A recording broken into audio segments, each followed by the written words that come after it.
We want to talk about a subject that, as you know, I'm pretty passionate about, and I'm going to assert that you should be passionate about, and that is health and vitality. Now, we don't really have much of a module on health and vitality in EMF. Right? There's a reason for that. I don't want to turn it into a health program because yeah, if you go and look at straight talk on health, you'll understand that it's not that complicated. You can actually chunk it down into some pretty simple, profound realizations that if you follow those guidelines, you're going to be way ahead of most people. But the reason I want to talk about it here is because it's one of those things that most people completely take for granted until it starts going wrong. Just like our car. And ladies, you're one for this because, more so. Yeah, we like tinkering with stuff under the hood, right? But a car's great until it isn't. You get strange lights on the dashboard and you don't know what they mean. It's like, hang on, you weren't thinking about it before the light came on. Well, guess what? Your body has a pretty good dashboard with some pretty good built-in warning lights. And that can show up in all sorts of different ways. The most obvious immediate way is what? Come on, let's make this interactive. I want you guys thinking, what's the most immediate obvious way that you get a warning light? Yes, Esther, pain. Physical pain, right? That's telling you something's wrong. Now, your level of interpretation around that pain is going to determine what action you take. If it's pain because you're lifting the weight in the gym and you're looking to get stronger, you're going to give that a different meaning to whether it's pain because you're sitting on a hot stove. Right? So, pain is simply the warning light to get your attention. And the challenge is most other warning lights when it comes to the health of the body don't manifest as physical pain. What do they manifest as?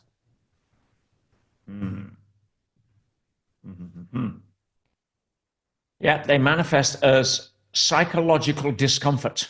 Let's put it in there.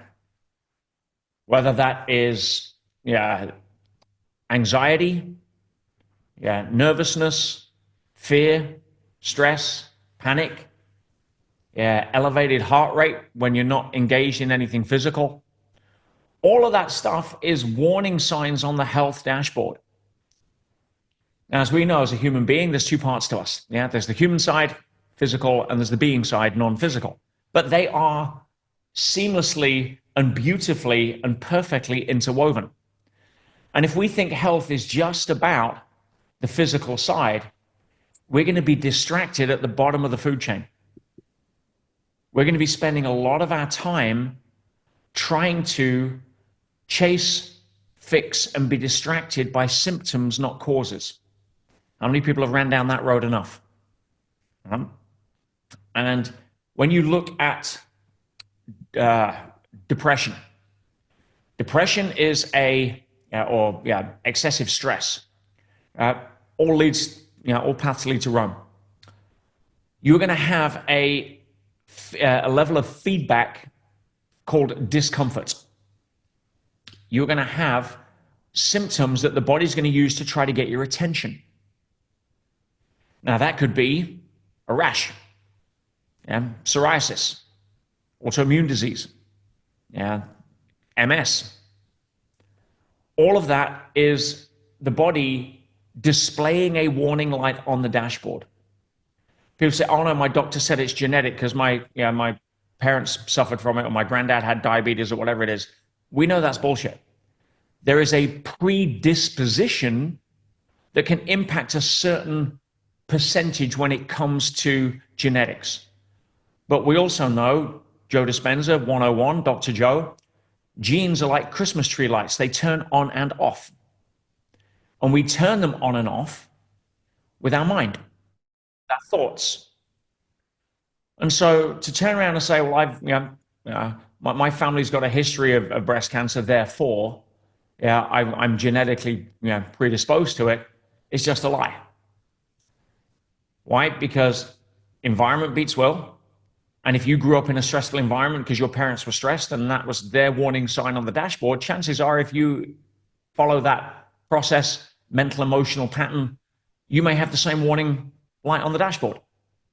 Most people don't look at that. They run off chasing symptoms and go off and get chemo or mastectomies or tamoxifen or whatever it may be. So what I really want to share with you today is some of the awarenesses and shifts in thinking that will allow you to benefit from a level of health most people don't get because they're too busy being distracted because there's no immediate signs or warning signs on the dashboard. Your car's going to throw up an engine light if it's not serviced. If you wait until the engine light comes on to put it in the garage, it's going to be more expensive. Anyone found that? If you maintain a regular servicing schedule, your car should last pretty well and you'll have minimum costs at the garage. Just common sense. Our body is our vehicle which we drive around in physical matter reality. The seat of the driver is called consciousness. The vehicle is called the body. Now, first mistake people make is they identify themselves as the body. Your body's the vehicle. You are not your body. You've heard me say it on AMF. If you were to chop off your arm, you'd lose 15% of your body, but you wouldn't lose 15% of you. You wouldn't lose 15% of your memories, of your personality, of your history, of your potential. Maybe unless you're a pianist. But you wouldn't lose any of you.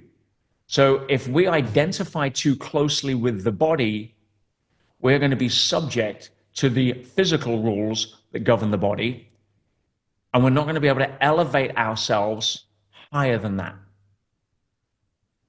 And if you really want health and vitality, you have to step out of mainstream indoctrination and elevate yourself higher than an identity with the body.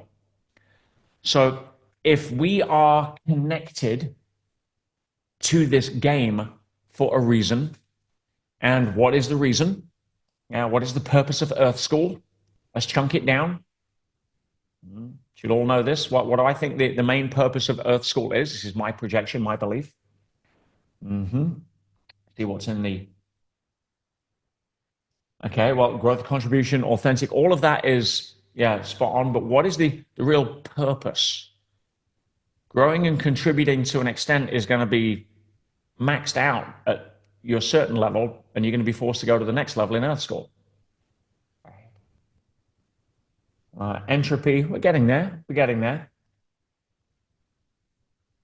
Okay, so for me, the purpose of being here, the benchmark of our progress, is to be able to authentically choose love over fear in ever more challenging circumstances.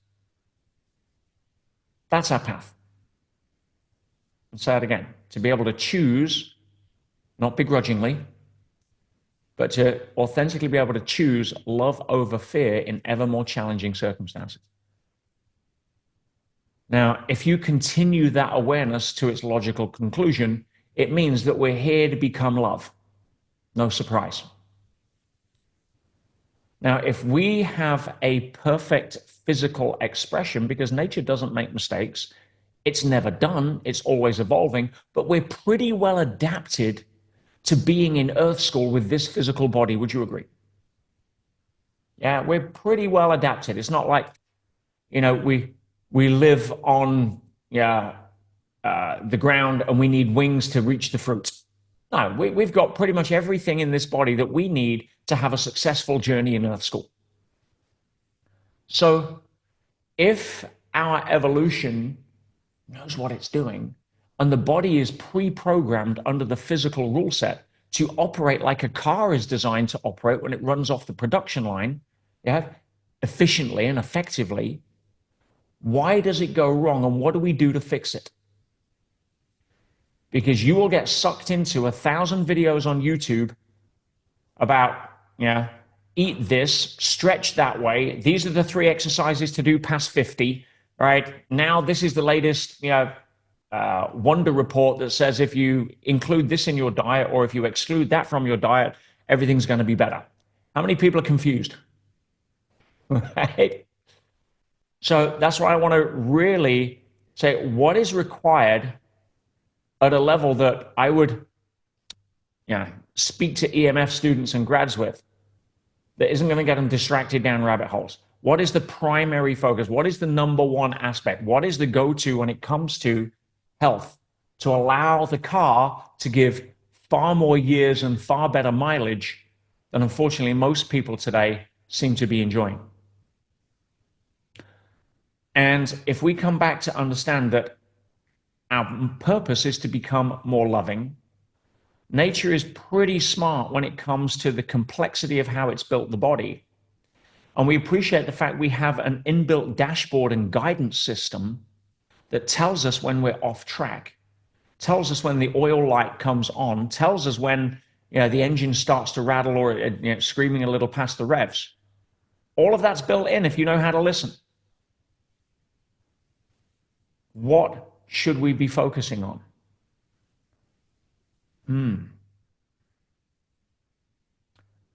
We should be focusing on understanding that the biggest panacea for health and vitality is the vibration of love. The more we act in a loving way, the more our body is in harmony with what it was designed to do to carry you through the journey of life.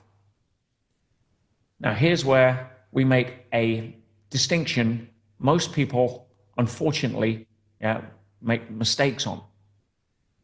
When I say become more loving, most people focus that in an external projection. I need to be more loving to the people in my life.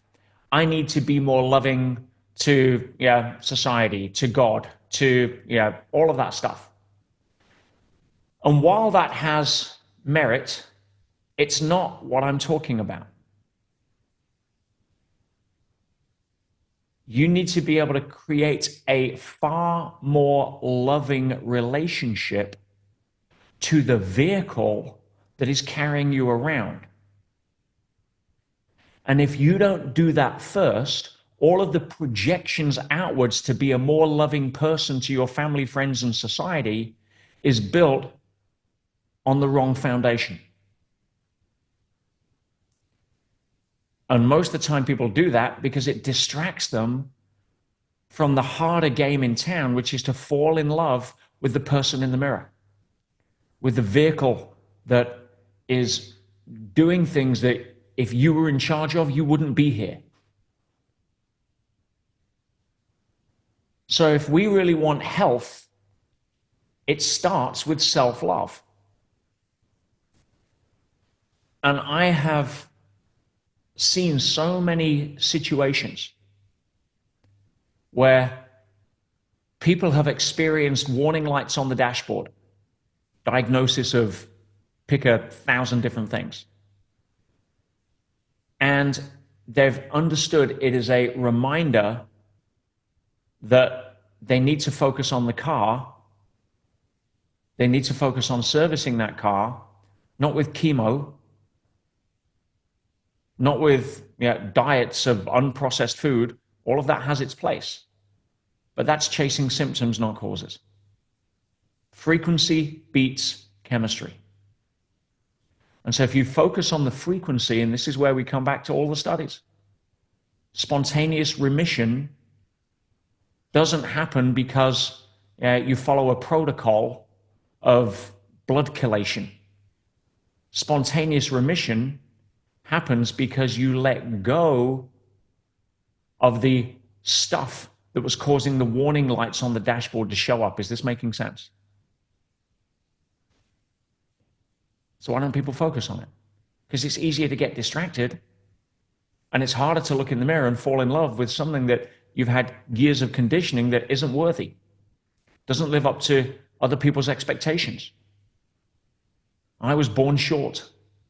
Anyone played that game? Yeah. I only have to look at a piece of bread and I gain weight.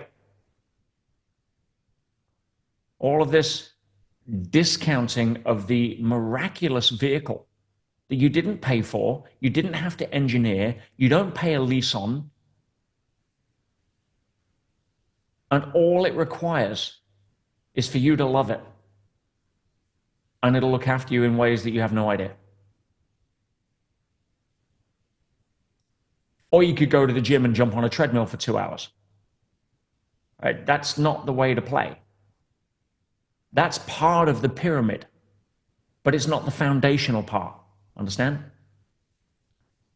If you don't have a basis of how you don't wake up in the morning and don't have tears of gratitude for this vehicle,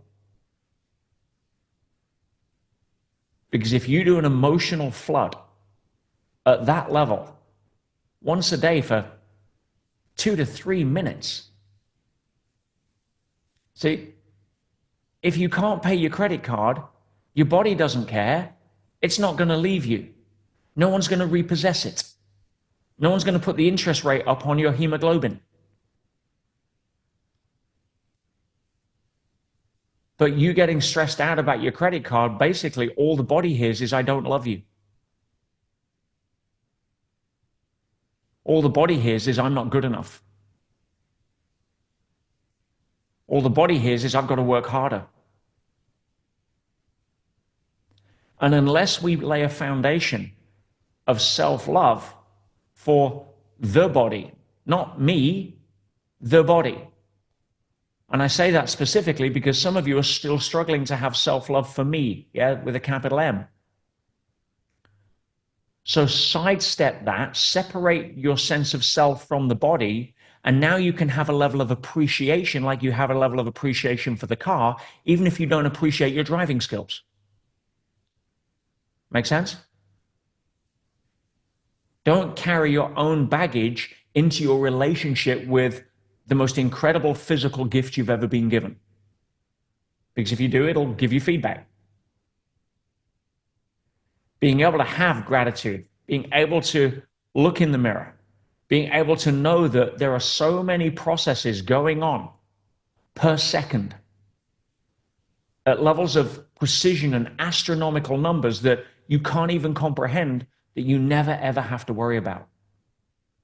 Just like you don't have to worry about the timing on your spark plugs under the hood. It's all been done for you. All it asks is, please take care of me. Put in the right fuel, take me to the garage, keep me serviced, don't over rev the engine, and I will look after you on the road for miles and miles and miles. And yes, eventually I'm going to wear out. But you'd much rather me wear out at 120 than at 60 years. And why does the body wear out? Let's remind ourselves. Because if we don't have a belief system that understands the expiry of the physical vehicle, we're probably going to have more stress, which is going to cause it, paradoxically, to end sooner. So why does the body expire? Pretty simple.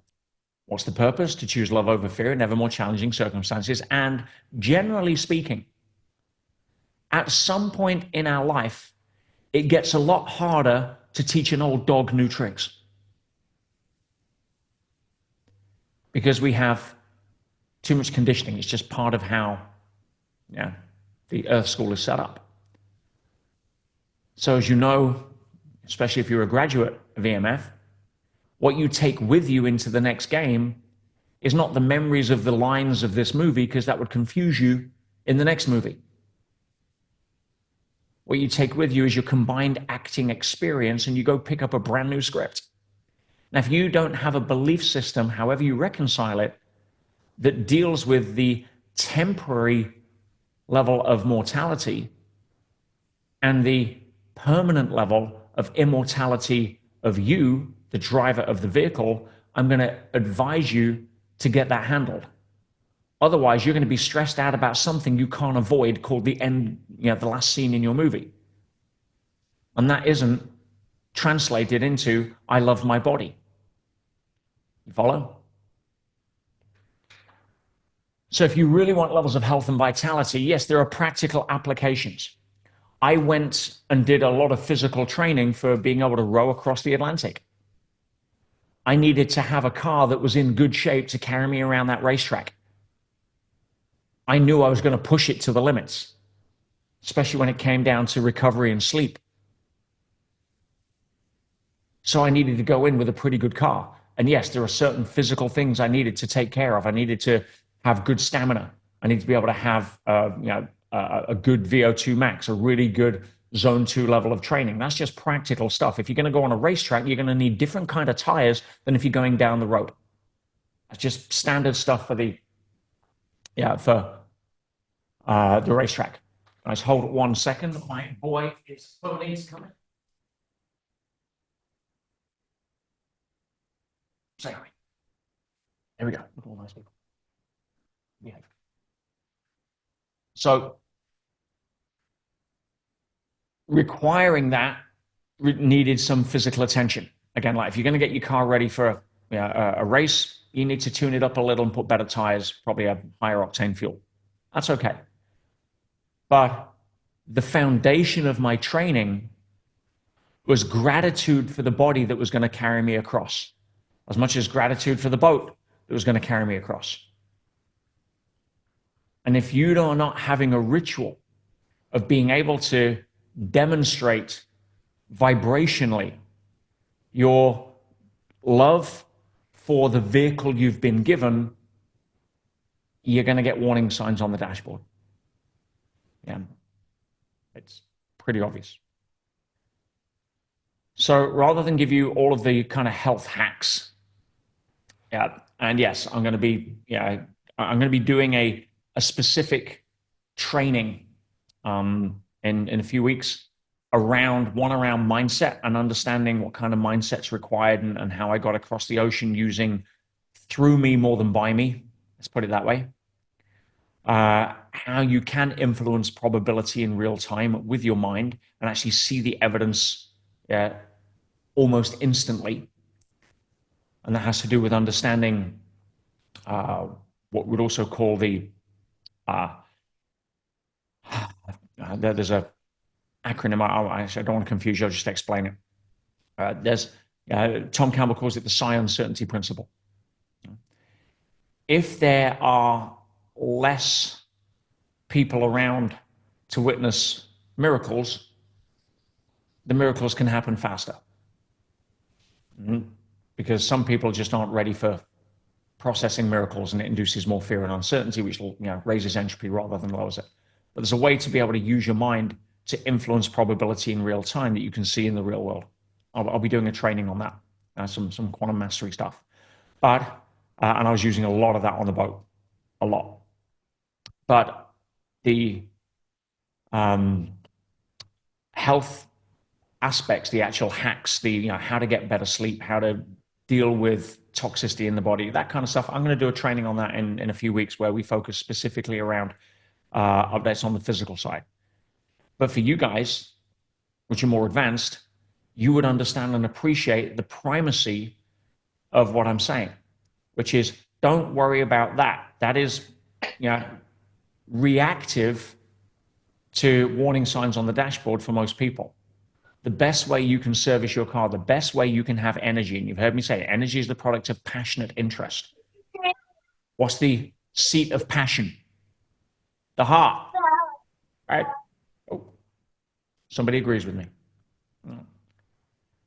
The seat of passion is the heart. Energy is the product of passionate interest. When you are on fire, when you are in love with what you're doing, what kind of energy levels do you have from the body, even on low sleep or forgot to have your coffee? Different game. As EMF students and EMF grads, you should own, understand, breathe, and emanate the awareness, like at a deep cellular level, that frequency first. Frequency beats chemistry. If my body is tired, I need to love it more. Now, it may be that loving it more means having a nice, relaxing magnesium bath, putting on some candles, and letting go of all of the focus that you had on trying to pay the bills that month, rather than focusing and redirecting your attention as to how amazing your body's been dealing with all of the workload you put on and sending it a huge amount of love. Autoimmune diseases are, I would say, 95% down to lack of self-love. You look at Gabor Mate's research. Yeah, I've shared this before, worth looking at. The number one common denominator in breast cancer in women wasn't smoking. Yeah, it wasn't being vegan versus, fruitarian versus whatever. It was the inability to draw boundaries. Now unpack that for a second. The inability to draw boundaries. What does that actually mean? It means I'm afraid of saying no. What does that actually mean? It means that I'm scared of rejection. What does that actually mean? Keep peeling back the onion. If you're scared of rejection, it means that you're desperate for external validation because you don't have any internally. You follow? It means that I don't love myself enough because I have a rule of belief that says I need to do things for others in order to prove that I'm good enough. And if I don't, I won't be loved. You hear the language, right? In whatever format that manifests in terms of self-talk or distraction, and ends up being classed as an inability to draw boundaries. Now you can cover it up with, oh, I'm just a giving person. Bullshit. No, you're not, you're scared. When you're able to stand in your own truth, independent of the good opinion of others, knowing that no matter what happens, you're going to be okay. This is your movie. You're going to do the best you can. You're going to make mistakes. And you're going to have an absolute blast. It's an awesome ride. There's going to be challenging times. There's going to be ups. There's going to be downs. There's going to be peaks. There's going to be troughs. That's my journey on the ocean. I knew there's going to be very challenging times, and there were. But during that time, the one thing that I kept focusing on was how grateful I was for the opportunity to do what I was doing. Gratitude was key. Remember, if you don't have a reference for unconditional love, gratitude is the closest frequency that you can emanate, which is why being grateful for your body is a real tonic if you can't emit unconditional love. But separating the sense of identity from the body allows you to leave your baggage out of the convincer strategy when it comes to appreciating this incredible vehicle.